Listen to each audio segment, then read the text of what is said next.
Somewhere along the way, life teaches us a lie that you have to pick one: purpose or money. That chasing what you love means you have to be broke, or that getting paid means you have to give up your soul. I used to believe that too. Growing up poor in a broken home, money wasn't just a paper, it was survival. So I worked, and worked. And somewhere between paying bills and chasing goals, I forgot to ask myself, what do I really love? What do I really want to do in life? Then I found a small escape: motorcycle riding and adventures. A scrambler, coffee in the mountain or by the beach, or just a quiet road where nobody asked me for anything. A hobby, a simple adventure outside the routine. At first, it had nothing to do with making money or proving anything. It was just breath. But those breaths turned into a purpose. Because the more I escaped, the more I remembered who I was underneath all my survival mode. And ironically, when I found my peace, money found me too. You don't need expensive hobbies to find purpose. You don't need a new bike or an overseas trip, especially expensive ones. You don't need big moments. What you need is small, consistent moments. Small adventures that remind you that you're human. For me, it was micro adventures. Short rides when I couldn't afford long ones.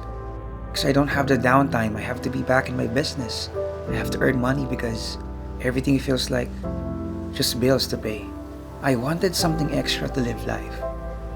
Or even if you don't have a bike, you just need an early morning walk before the world demands your energy. In these small adventures, I reconnected with ideas that later become my businesses. Because when you stop running in circles, your mind finally shows you a better path. If you feel stuck, tired, broke, listen to me.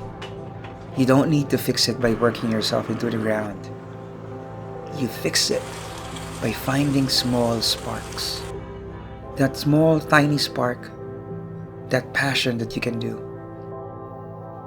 Maybe it's a hobby, a project, or an adventure that needs nothing but your curiosity. Most people wait for money, then the hobby. But what happens when you do that is sometimes you become too old to do what you love. I did it the other way. I found a hobby that I can do even without the object of money. Something that I can keep on doing without being so greedy. That hobby inspired me to make more money. Your passion can't live in paychecks alone. It needs moments that don't answer to anyone else's demands. So here's how you build your purpose and cash flow. This is what you need to do to gain extra money to do what you love.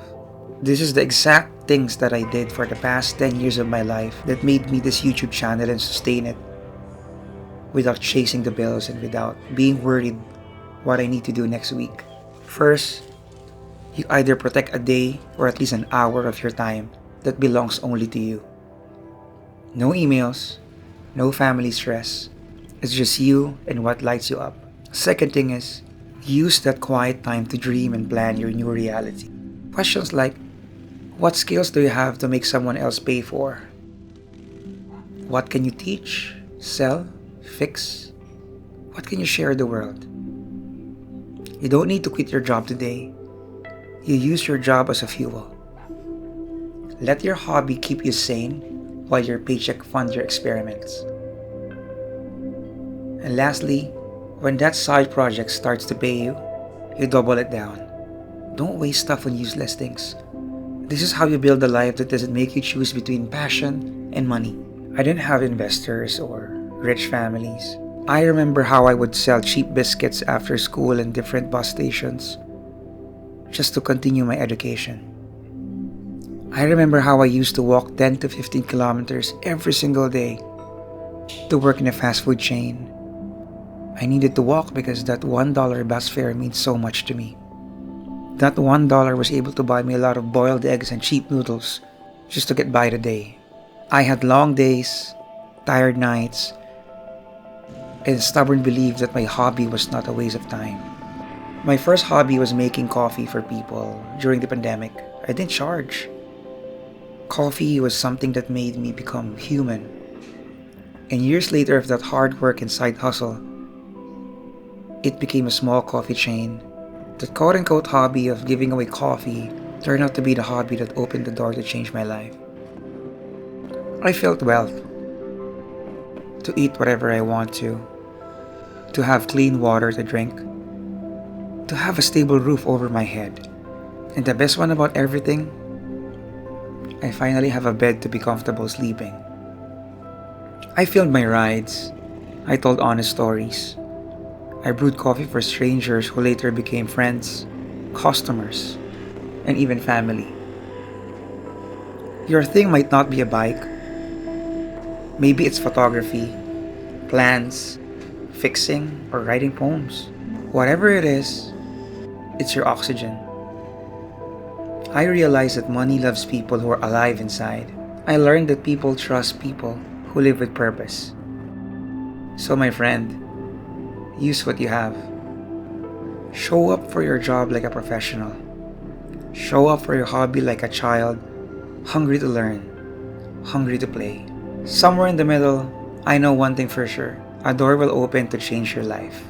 No one told me this growing up. Your hobby is not a waste of time.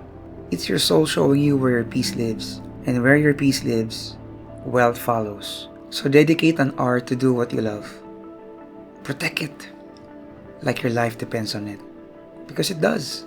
And when there are times that you feel guilty for wasting time on small adventures, remember this. You are not wasting time. You are actually sharpening your soul, so when life demands more, you have more to give. I still hustle hard, especially I get really tired, but I don't forget to ride away when I must.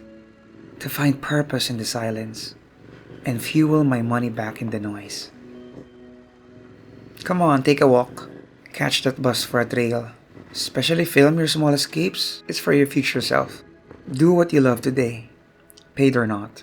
And watch what happens when purpose and money finally shake their hands. You see, so many of us are carrying silent regrets we never admit out loud. We scroll our lives away. We spend a lot of time watching people live theirs. And you'll say to yourself, I'll just travel when I have time. Maybe I'll start a business when I have more money. I learned that lesson, that by the time we're finally quote-unquote ready, your soul is too tired to even do anything else. I've met people with a lot of paychecks, big paychecks, but they have empty days. I've met people who work 14, 15 hours and still they wonder why they feel dead inside, even though they have a lot of money to pay their bills. This isn't living. It's just surviving. And surviving alone will never make you feel alive. If you wait for the perfect condition to do what you love, you will never do it. When I was broke, I found meaning in short rides I could afford. When I was too busy, I found meaning in an hour of silence before sunrise. These moments didn't pay me money, but they paid me clarity. And that clarity made me figure out how to earn more, smarter, and less time. Most people think that you have to choose passion over money, but here's what you don't get. Passion actually teaches you how to stay human while you earn. It keeps your spirit awake so you don't become a slave to the paycheck alone. For sure, some people will laugh at you. They'd say, why waste time on hobbies? Why do you need to ride your bike when you could have an extra shift? It's because when I don't ride, I lose myself. If I lose myself, then what's the money for? Maybe for you it's not just motorcycle. Maybe it's painting, cooking, growing a garden, playing music, journaling. I don't care what it is. I care that you remember how to be alive. Life will try to convince you that the rest is lazy, that play is just for kids. And people will say to you that hobbies won't pay the bills. But the truth is, you can't pay the bills with a broken spirit either. You can't show up for family if you have your own hate days. You can't even build a life something meaningful if you don't ever learn how to step back and breathe. My secret: don't quit your job right away. You have to respect your responsibilities. But while you work, you build a corner and a sacred time every single week your money is not the boss. Protect it. Fight for it. Then use that energy you find to be creative. How can I earn more in less time? What skills do I need to become a person deserving of more money? What services can I offer? Is it something I can sell? Something I can teach? When your purpose and your paycheck finally meet, you win, my friend. But until then, don't lose your soul chasing other people's definition of success. I'm still grinding every day. I still have bills, business loans, taxes, and years of mistakes to fix. But because I protect my mini adventures, I don't lose myself in the storm. If you feel heavy, tired, I see you, my friend. I feel you. You don't need to buy freedom. You create it one small adventure at a time. Walk on the street you grew up on and remember the dreams you had before life told you to grow up. Take your tiny adventures. Not for content, not for likes. All of those things will be a bonus. Do it for your future self. The one who will look back and say thank you for not letting this life become just work and bills. This is how you build purpose and money together. This is how you stay human in a world that wants you to become numb. Thank you for riding with me today. You protect your peace, protect your adventures, and keep building a life that feels good inside. Not just one that looks good outside.